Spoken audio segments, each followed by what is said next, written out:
Hello दोस्तों, नमस्कार। कैसे हैं आप? आई होप कि आप सब लोग एकदम मस्त होंगे दोस्तों। तो स्वागत है आपका फिर से आपके अपने यूट्यूब चैनल एम्बिशन क्लासेस 2019 में। तो दोस्तों, आज हम फिर से वही कंटिन्यू करने वाले हैं बायो के टॉपिक से। जी हाँ दोस्तों, और आज हम एक और मस्त आगे की ओर आगे बढ़ाएंगे उसी टॉपिक को जो हमने बोला था कि लास्ट क्लास में हम इसके आगे लेके आएंगे। तो दोस्तों, आज हम लेके आए हैं क्या मैकेनिज्म में लेके आए हैं। पहले किसी फोटोसिंथेसिस चल रहा है, हमारा फोटोसिंथेसिस हमारा चल ही रहा है। इसी के बारे में बात करेंगे और इसकी मैकेनिज्म के बारे में भी आज हम बात करने वाले हैं कि कैसे कैसे ये प्रोसेस होता है। तो सबसे पहले हम बात करेंगे दोस्तों फोटोसिंथेसिस के बारे में। एक बार और रिवाइज कर लेते हैं कि फोटोसिंथेसिस क्या होता है कि 6CO2 plus 12H2O in the means sunlight, chlorophyll, और क्या बनाएगा ये C6H12O6 कार्बोहाइड्रेट बनाता है, इसे हम ग्लूकोज बोलते हैं, plus 6O2 and plus 6H2O। कल हमने इस पर ही डिस्कस किया था कि ये भी इवेपोरेट हो जाता है और ये भी चला जाता है।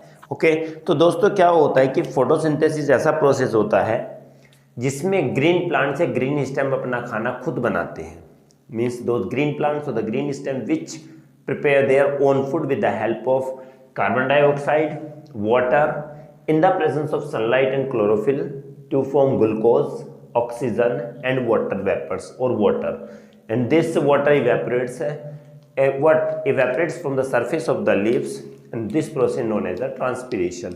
तो बता देते हैं कि क्या होता है कि फोटोसिंथेसिस एक ऐसा प्रोसेस होता है जिसमें दोस्तों क्या होगा कि फोटोसिंथेसिस प्रोसेस एक ऐसा होगा जिसमें प्लांट अपना खाना खुद बनाता है। सिर्फ ग्रीन प्लांट या ग्रीन स्टेम या फिर ये कुछ सर्टेन एल्गीज होते हैं, ओके, वो क्या करते हैं कि अपना खाना खुद बनाते हैं, किसी दूसरे पर डिपेंड नहीं होकर होते। अपना खाना खुद बनाएंगे, किसका यूज़ करके? कार्बन डाइऑक्साइड का और वाटर का यूज़ करके।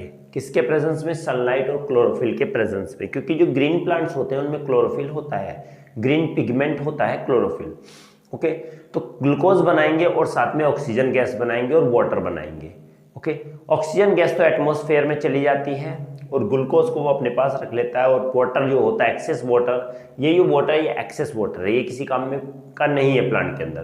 तो लीफ क्या करती है? इसको उड़ा देती है एटमॉस्फेयर में। ये प्रोसेस ट्रांसपिरेशन कहलाता है। दोस्तों ये तो हमने डिस्कस किया था लास्ट क्लास में। आज हम बात करेंगे कि कौन से रॉ मटेरियल्स होते हैं। Raw materials required for photosynthesis। कौन से रॉ मटेरियल्स होते हैं देखेंगे।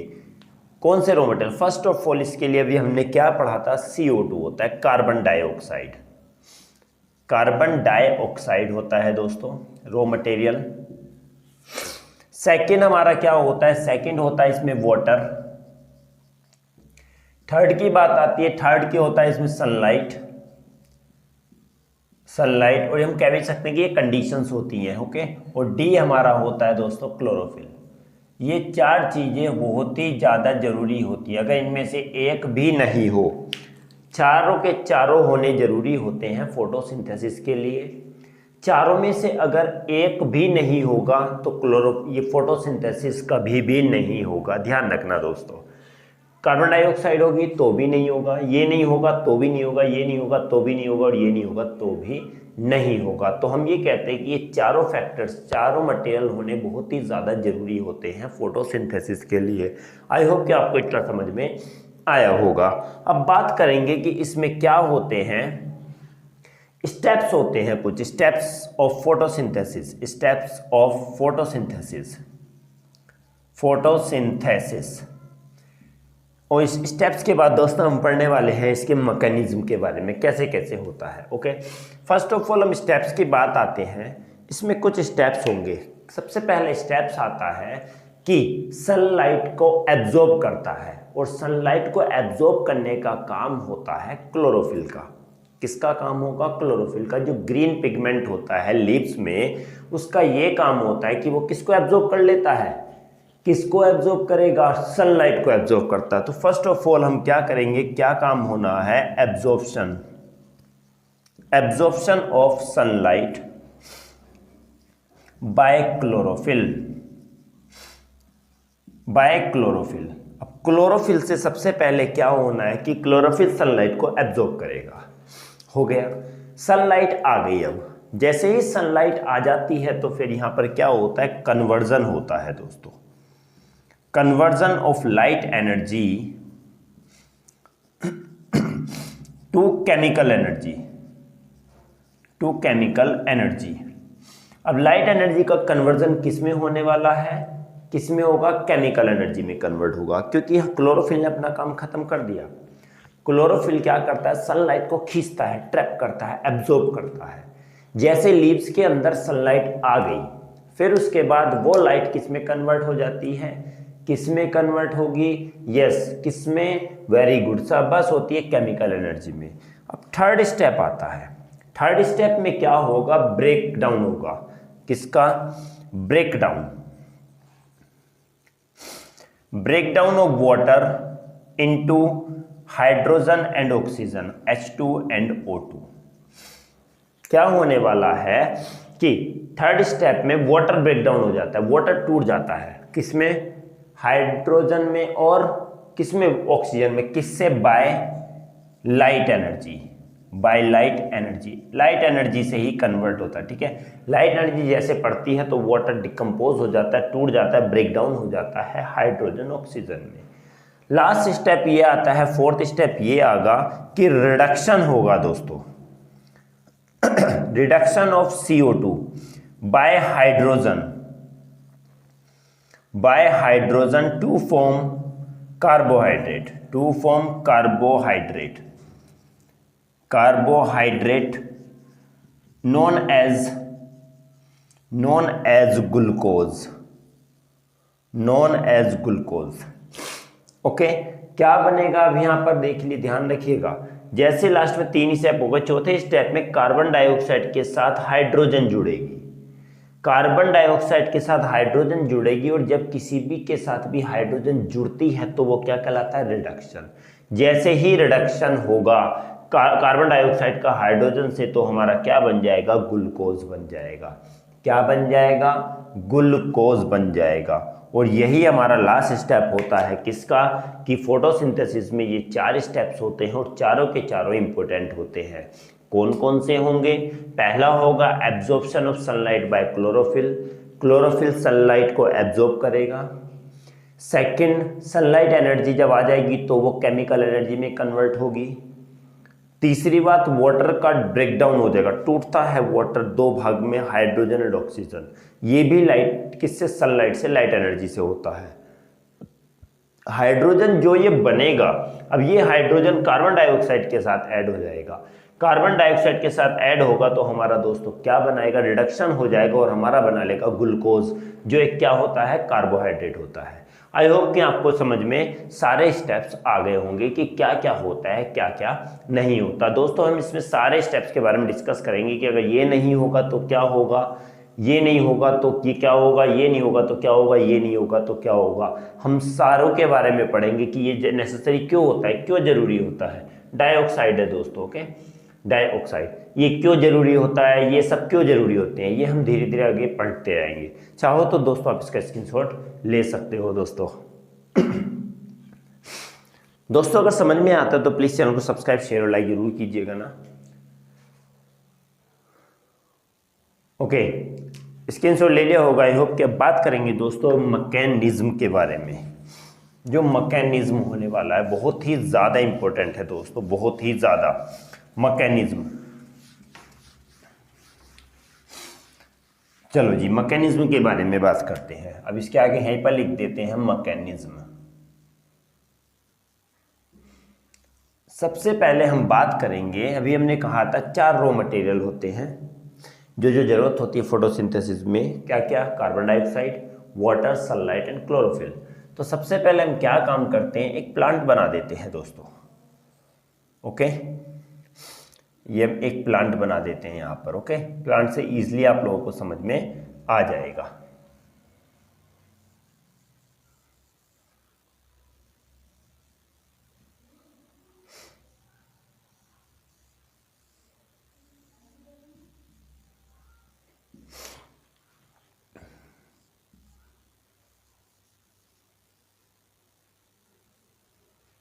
ये प्लांट बन गया। अब देखते हैं, बात करते हैं, ये प्लांट हो गया, इस पे क्या ऐसे करके यहाँ कर देते हैं, ठीक है। ओके, यहाँ पर क्या डाल देते हैं, इसमें थोड़ा सा वाटर डाल देते हैं।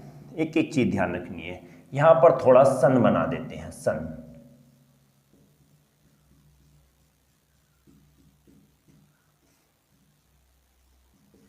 ठीक है, सारी चीजें हमारी हो गई हैं। अब बात करते हैं, ओके, ये यहाँ पर एक क्या बना देते हैं,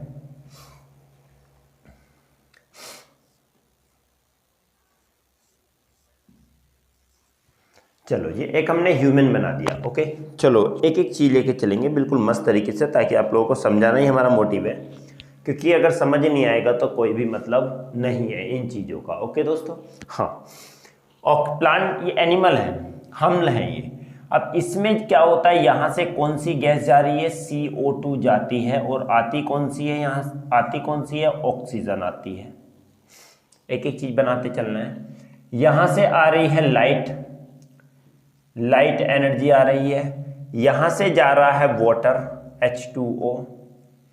ग्रीन पर, ये कलर कैसा है, ग्रीन, तो क्लोरोफिल हमारा यहीं पर है, chlorophyll, sorry CHLOROPHYLL, yes, chlorophyll leaf के अंदर है, क्योंकि ग्रीन लीव्स है ये।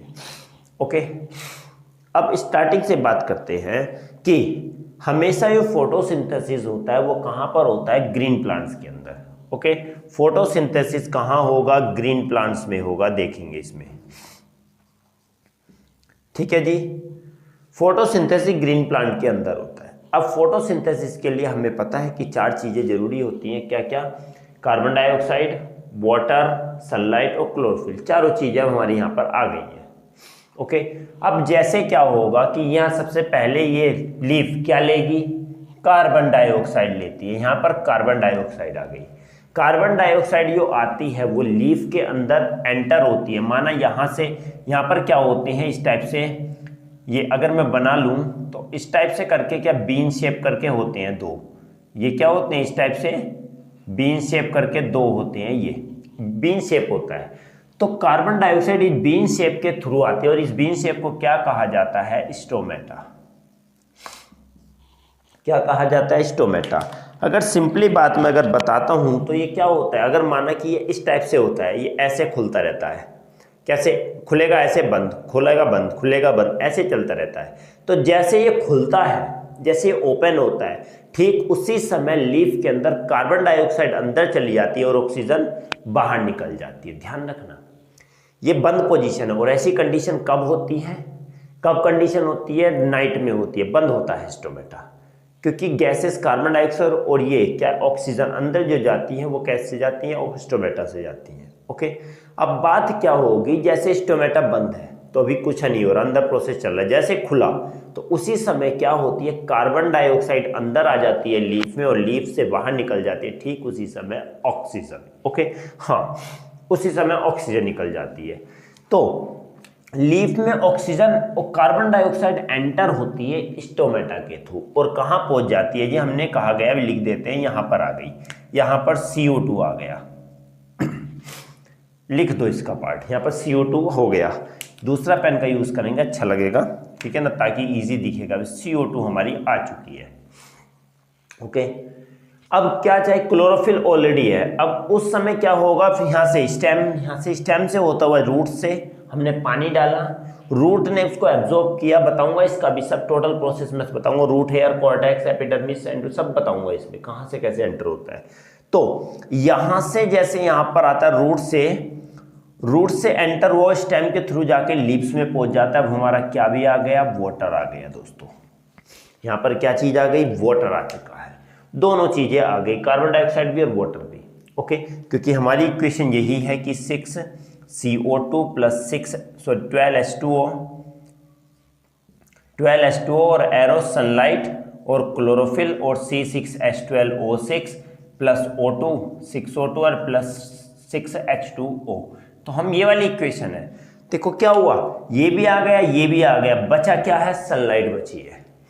जब ये दोनों आ जाएंगे, ठीक उसी समय ग्रीन कलर पिगमेंट क्लोरोफिल क्या काम करता है, वो सनलाइट को क्या करता है, एब्जॉर्ब करता है, क्योंकि क्लोरोफिल के अंदर ही एक टेंडेंसी होती है कि वो सनलाइट को क्या करता है, एब्जॉर्ब कर लेता है, खींच लेता है, ट्रैप कर लेता है।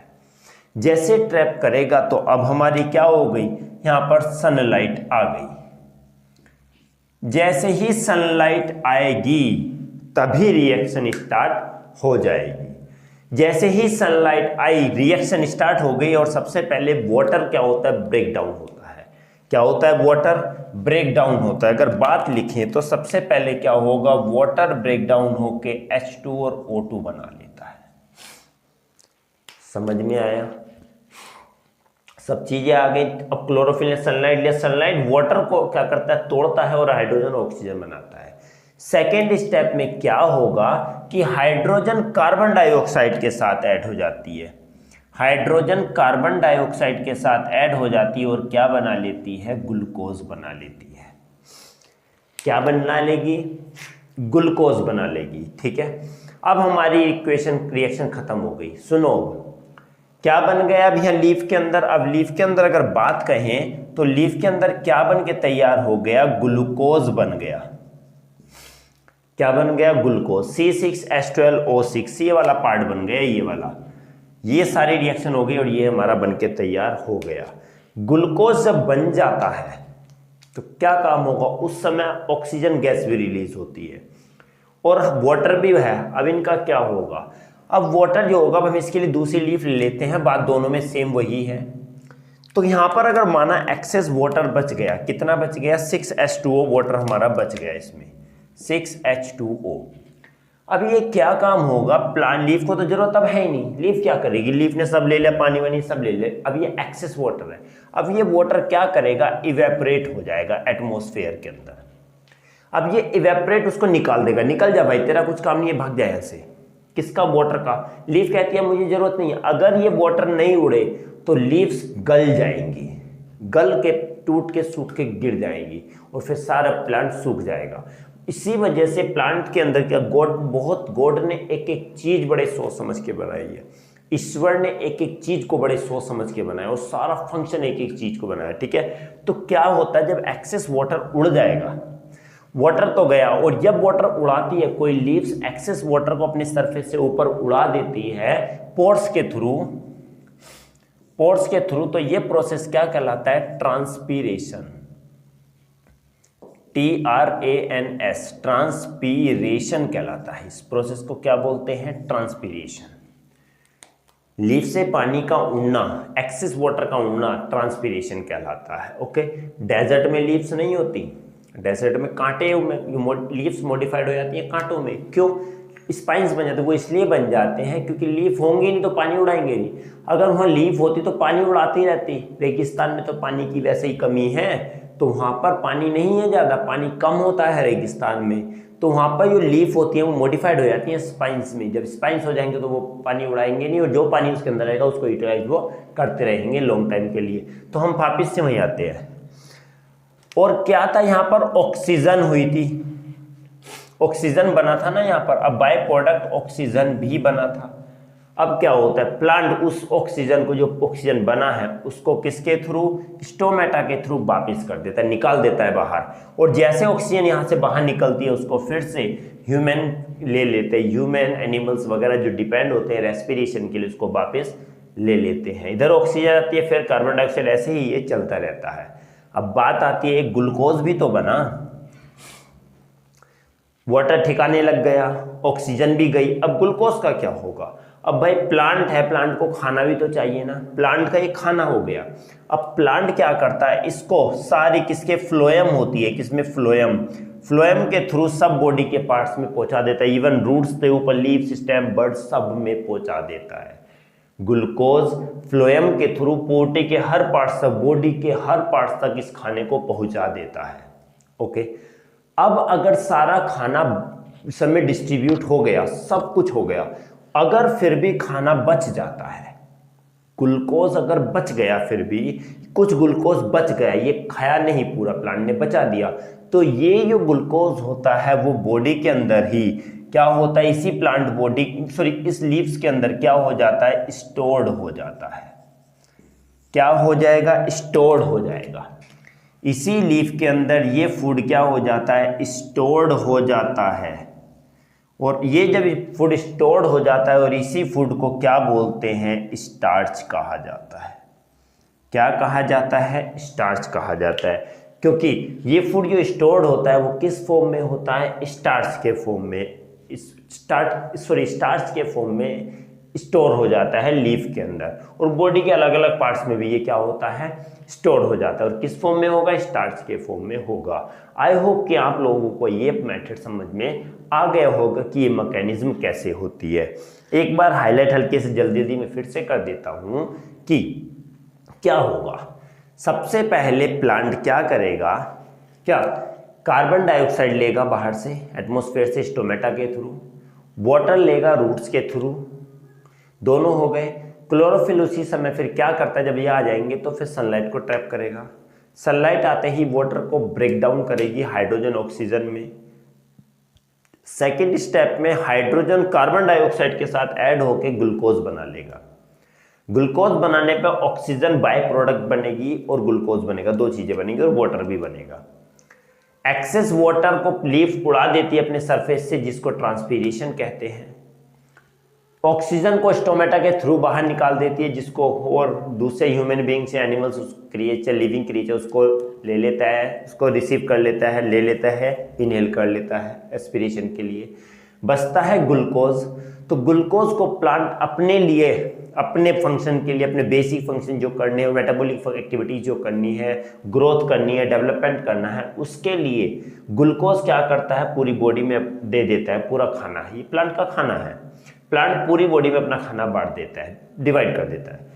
अब जो खाना बच जाता है उसका क्या करेगा प्लांट, उसको प्लांट अपनी लीफ में स्टोर कर लेता है स्टार्च के रूप में, या फिर बॉडी के दूसरे पार्ट्स में भी स्टोर कर देता है स्टार्च के फॉर्म में। तो इस तरीके से हमारा पूरा फोटोसिंथेसिस का प्रोसेस मैकेनिक पूरी खत्म हो जाती है, फिनिश हो जाती है। दोस्तों चाहो तो आप इसका स्क्रीनशॉट ले सकते हो। आई होप कि दोस्तों आपको समझ में आ गया होगा। दोस्तों समझ में आता है तो प्लीज हमें सपोर्ट जरूर कीजिएगा। दोस्तों में भी शेयर करना ना भूलिए, दोस्तों बिल्कुल भी शेयर करना ना भूलिए। लाइक शेयर, तो लाइक का बटन तो बिल्कुल भी नहीं छोड़िए। और दोस्तों हमेशा लगे रहिए मेहनत में, हमेशा मेहनत में लगे रहिए, क्योंकि जब तक मेहनत नहीं करोगे तो कुछ नहीं होगा। क्योंकि दोस्तों सबके साथ चलोगे तो भीड़ के नाम से जाने जाओगे, सबके साथ चलोगे तो भीड़ के नाम से जाने जाओगे, और सबसे अलग चलोगे तो खुद अलग ही नाम बनाओगे। समझ में आया ना? हाँ दोस्तों बिल्कुल। तो दोस्तों मिलेंगे अब अगली क्लास में एक अलग टॉपिक के साथ, फिर से बायोलॉजी के नए टॉपिक के साथ मिलेंगे। तब तक के लिए दोस्तों नमस्कार।